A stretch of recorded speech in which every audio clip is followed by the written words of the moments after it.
And welcome back to Across the Board with Ian the Colonel here on Hawk Radio and AcrossTheBoardRadio.com. When you mention metal bands, hard rock bands, for my money, one of the best out there is for sure Otep out of L.A. And we have Otep herself on the line with us. How you doing tonight?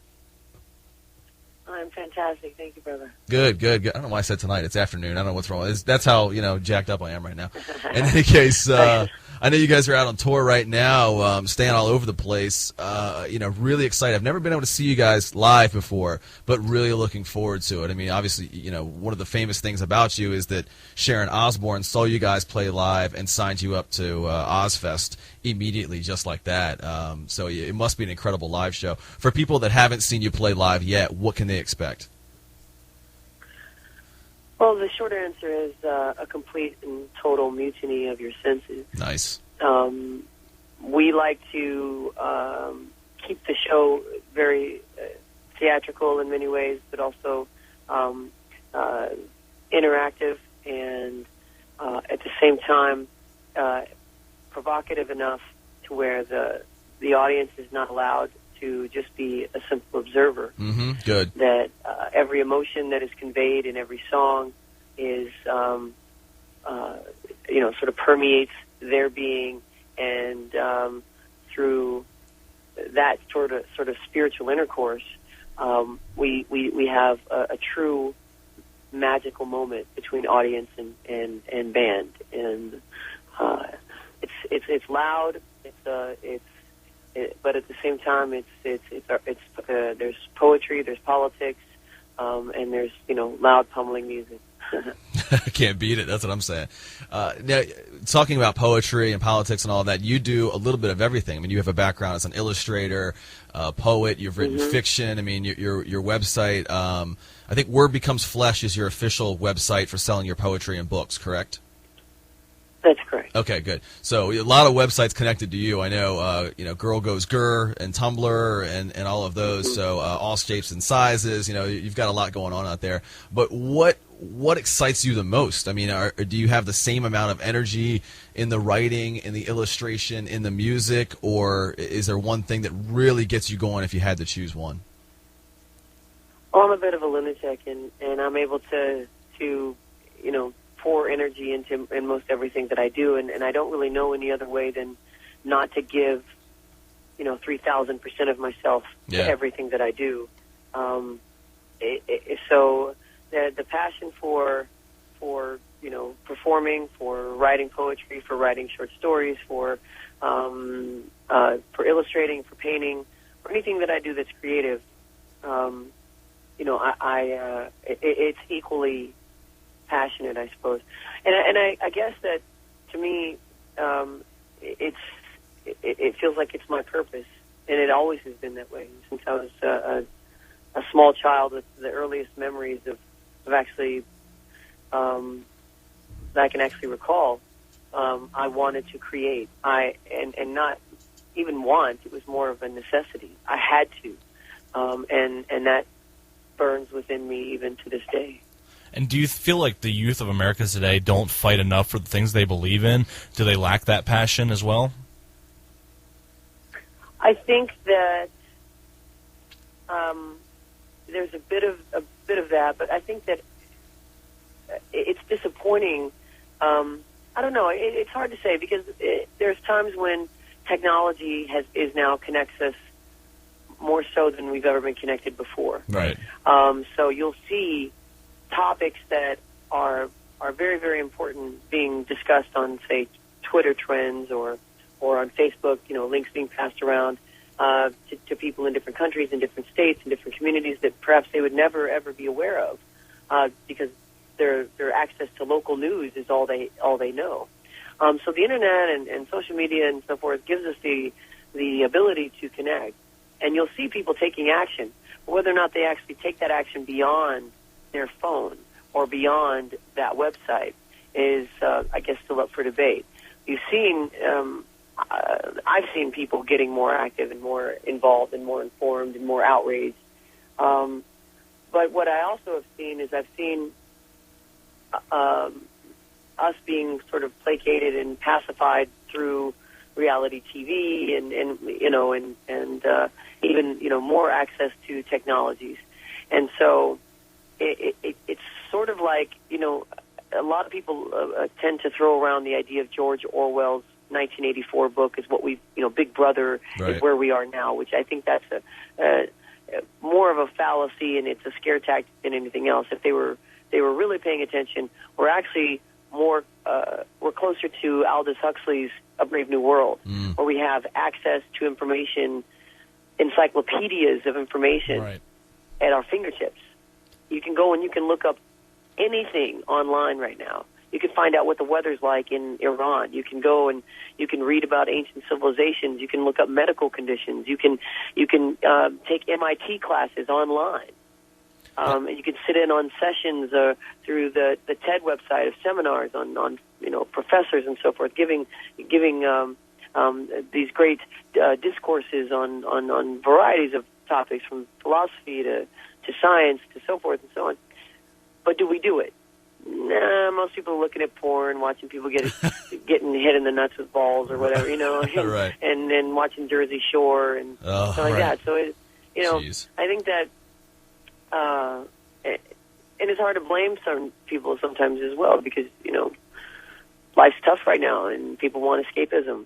So, but there's always agitators like myself who will always kind of ring a bell here and there and say, "Oh, remember this and remember that." And that's kind of what I enjoy doing. Yeah, and then you hit the nail right on the head with what I was going to. A lot of people like to they think that making the awareness is good enough, and they don't actively participate in making these things happen, and you hit the nail right on the head. Yeah. Now, Otep, you're involved. I agree, yeah. You're involved in so many issues, music issues, political issues, human rights, animal rights, a little bit of everything. How do we fight, as an ordinary citizen, how do we fight so many battles? I mean, how do you fight so many at once, and is there a need to prioritize them? I think that it might be necessary for some people to do it that way, if that's all that they can handle emotionally or just in their own lives, But I think that, justice and fairness and equality should always come first, and if your focus is on that, then it covers everything else. Because if you believe in justice for all, then you will be for animal rights. If you believe in equality for all, then you are for human rights.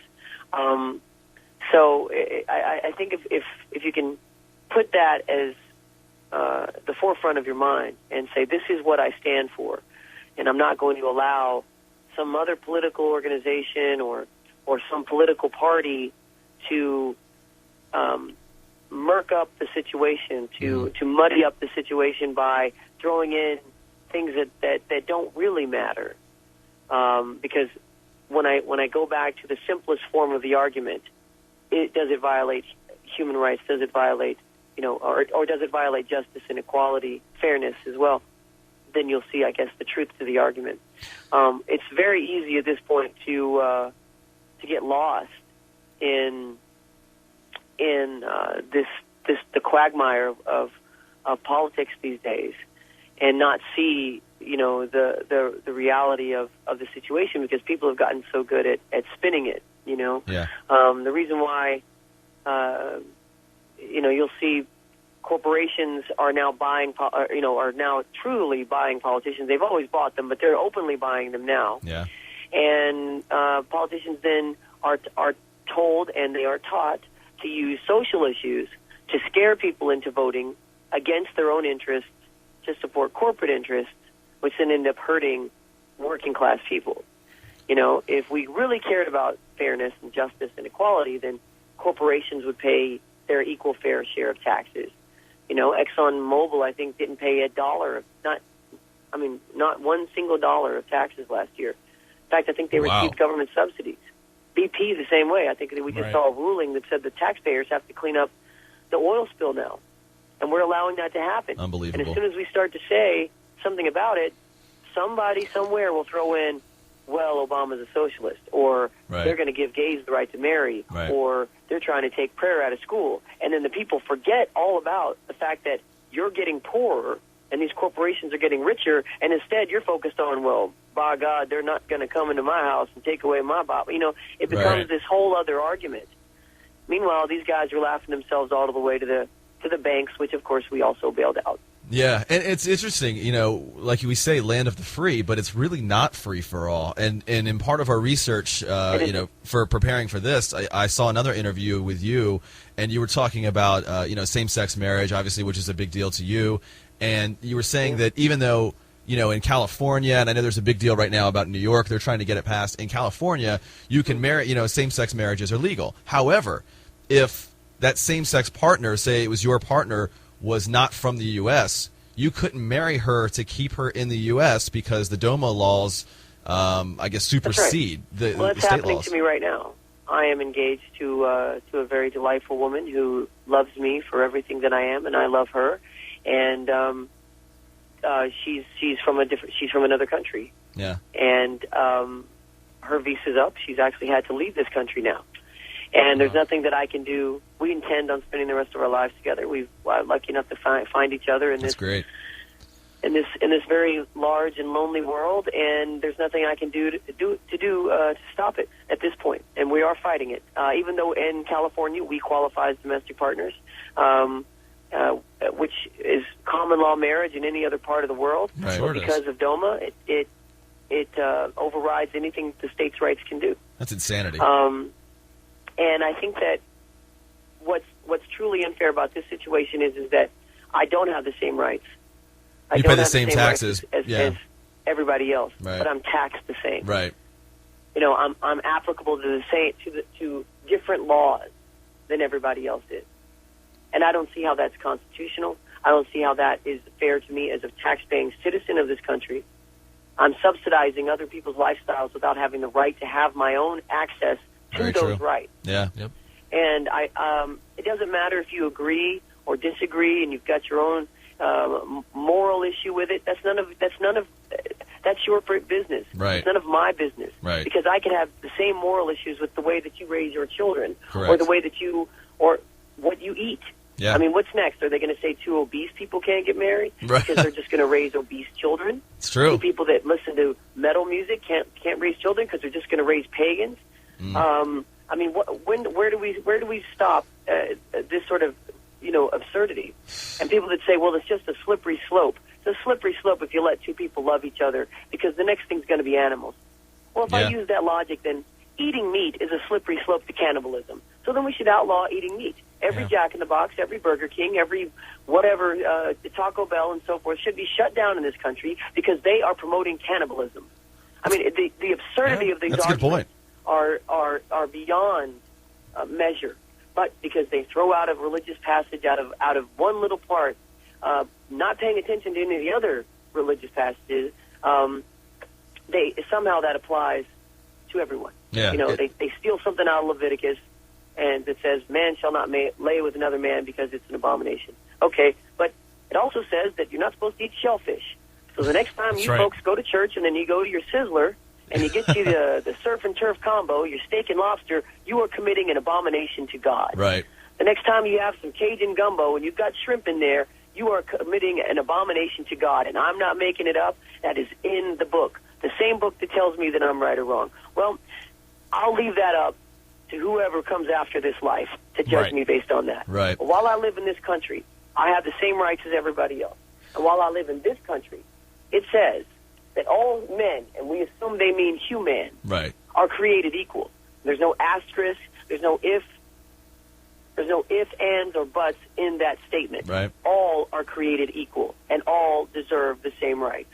Yeah. And I will fight for this until the day that I stop breathing, until the day that I turn to dust on this planet. Absolutely. And that's not just for gay rights, that's for anybody that's being discriminated against in this country. Yeah, or animals or anything. Absolutely. And you brought up an interesting. Absolutely. You brought up an interesting point where you said you're in love with someone, and that's great. So that has me asking, what do you look for in people with whom you surround yourself? You know, friends, band members, management, etc. You know, you're so outspoken in your beliefs.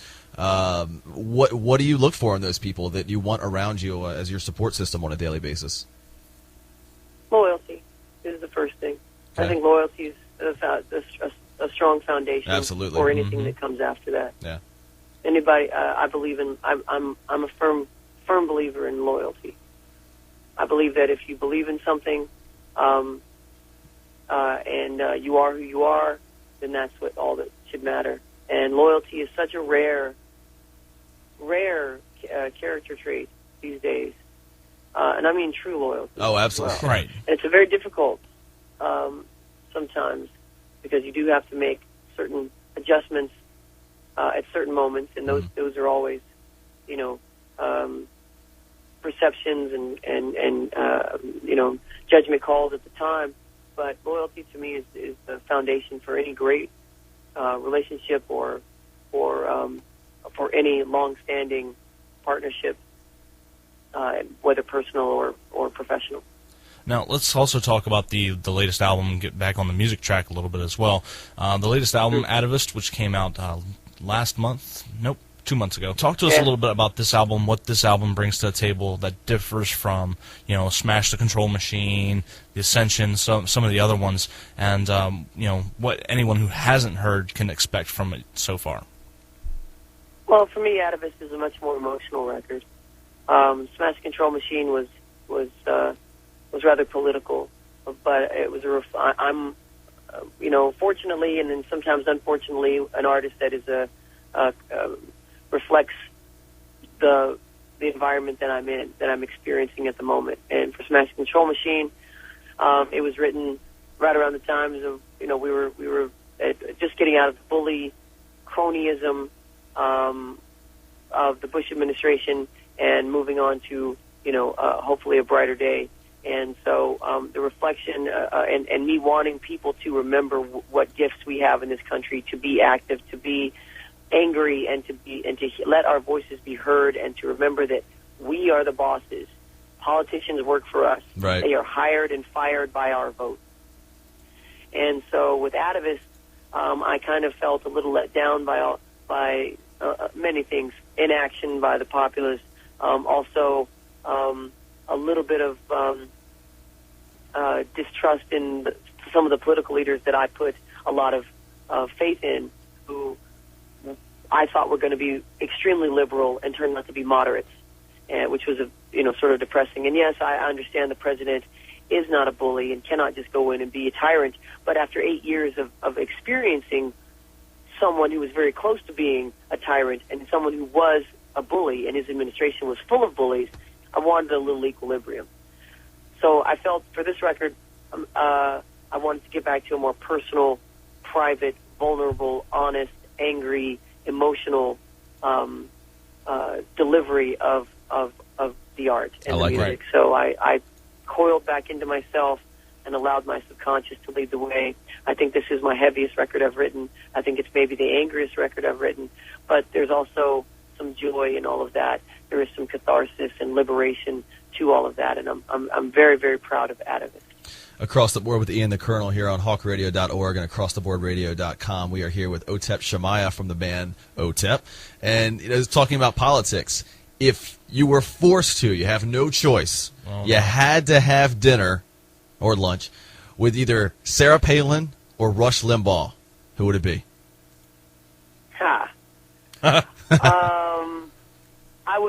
I would probably choose. Well, that's a very difficult question, because it's supposed Palin, to be that.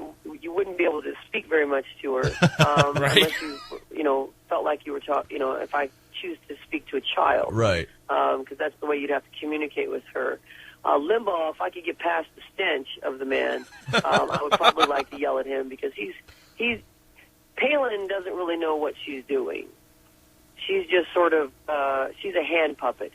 Someone has their arm shoved really far up that woman's ass and makes her mouth move. Rush Limbaugh is a bloated, rotting colostomy bag, and he absolutely understands the things that he says and knows the provocations that he's doing. He knows exactly what he's doing. So I think I would rather, I don't know if I'd have dinner with him. I'd probably stab him in the stomach or something with a fork halfway through have gravy come out? His first taste of veal, because I'm sure he'd be eating meat just to piss me off. But I think that I would rather have a I would enjoy the intellectual, and I use that term loosely for him, discourse with a man that kind of knows how to pull the strings of people. I mean, he's a puppeteer. He knows what he's doing on that radio show. Right. Yeah. Palin doesn't. She's just a reed in the wind. Yeah, she's warning. She's just getting blown whichever way people are telling her to go. Yeah. She's blindly walking along and just trying to go by the path that everyone else is laying out for her. I mean, the woman doesn't even know what she doesn't even know the story of Paul Revere. Right, warning the British. Got into college and not know, even the very basic idea of the story of Paul Revere. I mean, she's either mentally damaged or she really is, really just has no clue as to what it means to be a political leader and to know the history of the country that you're trying to work for. She wants to be a celebrity. Yeah. She wants to be the Alaska Paris Hilton. She doesn't care about. She is. She has that reality show. Yeah. I mean, she quit her job. She was a governor of a state, and she quit after 18 months. Because ethics charges are being. Let her say whatever she wants. It was because ethics charges were being ethics violations were being charged against her, and it's because she didn't know what she was doing. She thought that she could come in and just be a queen and be be some sort of a monarch, and that's not how we do things here. We actually have laws and rules and legislation and all that restrict morons like her from abusing the system. In theory, yeah. If only that played out a little bit better. Sometimes people do abuse the system, but yeah, you're right. Those laws you think would help sometimes. Besides your band, who are some of the best bands out there that you consider real music and doing I guess music in a socially responsible way and socially responsible lyrics? I mean, obviously, probably a band like Rage Against the Machine, that kind of thing. But who would you say you're proud to listen to? Oh well, I that's a good question because I haven't had a chance to listen to a lot of new music lately. I know bands like Rise Against are very outspoken. Hell yeah. And also for many of the same topics that I am. Yeah.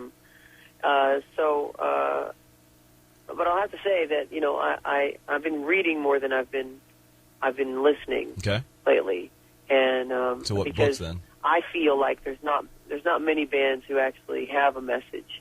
There's not many bands out there that have, and I'm not speaking in any particular genre either. Right. I think Lady Gaga. I'm not a huge fan of her music, but I enjoy that she uses her position as a pop star to bring awareness to actual, issues in this country. Whereas you say a Britney Spears or a Rihanna or a Kesha or somebody of that nature in that realm of music, all they care about is the fame and the celebrity and TMZ and Perez Hilton and all that. Yeah. They don't care whether or not if gays can get married or whatever. Not that I know of. Maybe they do and I haven't seen it, but I haven't seen it to the level that Lady Gaga puts herself out there. And normally anybody in that world, as far as a suit is concerned, a manager or a label, they would be begging her to be quiet. Just be a pop star. Don't say anything important. Don't say anything that people have to think about. Right. Just put, music out there and party and fun stuff. And yet she's actually doing something pretty remarkable. And, there's a lot of us have been doing it for a lot longer, but I don't really care about notoriety. I care about the issue and it getting the notoriety. So I'm actually very pleased that there's somebody like her out there that's doing the job, And as far as great music is concerned, I mean, not to blow the horn of this tour, but every band on this bill is fantastic, and they are they all play music for the right reasons. They're all in it for the right reasons. They work hard. They're playing they're playing their souls out every night on stage, and it is a true pleasure to share the stage with Blackguard, Dystrophy, Sister Sin, and One Eyed Doll every single night. This has been one of my favorite tours I've ever done, and I hope anybody that comes out will get there early so they can catch the first act to the end, and even the local scene. I think it's important that people remember to support your local scene. Every band that you buy at your record store started out as a local band. And so supporting the local scene reinforces the music the music that you love. It reinforces the creativity and artist development that is becoming a fossil in this era. It's true. And you've worked with so many great musicians along the lines, too.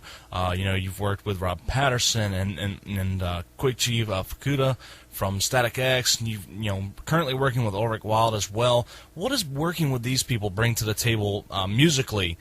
What does that do to you, and how does that help amplify what you wanted to tell the world? Well, I've also written with people like Holly Knight, who Right. wrote Perfectly Flawed with me, and she's written Love is a Battlefield with Pat Benatar. Yeah. I've written with Greg from Mudvayne, and Hell Yeah, and he wrote Greg like Wells. 3 songs. I've written with Joey Jordison from Slipknot. And what I find is it's a gift, to be able to write with such amazingly talented people like the folks I just mentioned. To be able to sit in a room with those people and exchange artistic energy with them is really just a powerful experience. And I'm really proud that I've had these moments in my life. I've seen you on stage. You often have the Guy Fawkes mask from V for Vendetta, and I fully support that. It's one of my favorite films of all time. Just love that kind of. I love that kind of film. That The Crow, that kind of vengeance, but I don't know, sort of revenge for the sake of good kind of thing. And I've also seen on your blog that you put up stuff about True Blood. So what are you most looking forward to with the new season of True Blood coming back? Oh man, I'm just excited about the whole process. I really like that show a lot. They said they're bringing witches in this time, so that's really interesting. What I like about the show is how they've taken these stories and these mythologies that we've known for so long about, what vampires, werewolves, werepanthers, all these things, but yet they put a little spin on them. Yeah. And it makes it just a little bit different. It was like the first time I ever saw Interview with the Vampire, and how Anne Rice had just changed the mythology just a bit and made it a little bit more interesting than just Count Dracula, Yeah, exactly. And I really, really like the way what they've done with the True Blood series, taking it from book to TV and to television. And so this time I'm really interested to see, where the characters go, how the storylines develop, and also what new characters they're bringing in. The witches are very interesting to me. So that should be fun. And I want to know what happens with Sookie and Bill. Right. Right. And I don't know. I mean, it's getting. Last season was better, but I mean, a couple of seasons ago when they had what was the girl, the Maynard or whatever, that season I felt took way too long. Like they couldn't develop a story fast enough. It's like, come on, let's get to it.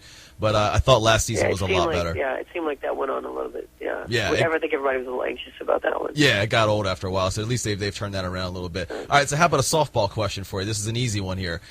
What's you're a well-known vegetarian. What's your favorite vegetarian dish? What's your treat? It could be a meal or a dessert. That's easy. Well, my beloved fiance makes an amazing. It's a tortilla, tofurkey,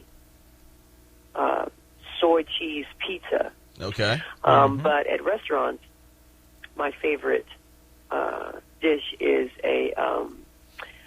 it's in Los Angeles, and it's a place called the dish is it's a chicken. Well, it's a fake chicken and yellow curry with carrots, and it is truly delicious. In fact, I'm hungry for yeah, it. sorry. I know you're on the East Coast right now, so you can't have that. But that's nice. Well, we're in North Carolina, so yeah. So it's kind of driving through. Pork barbecue is the nearest to you, I guess. There. Right. Otep, if you knew you had 5 to 10 to 15 minutes left in your life, what would be the last song that you would want to hear or perform? Your song or anybody else's last song you want to hear or perform while alive? The End by The Doors. Okay. Oh, yeah.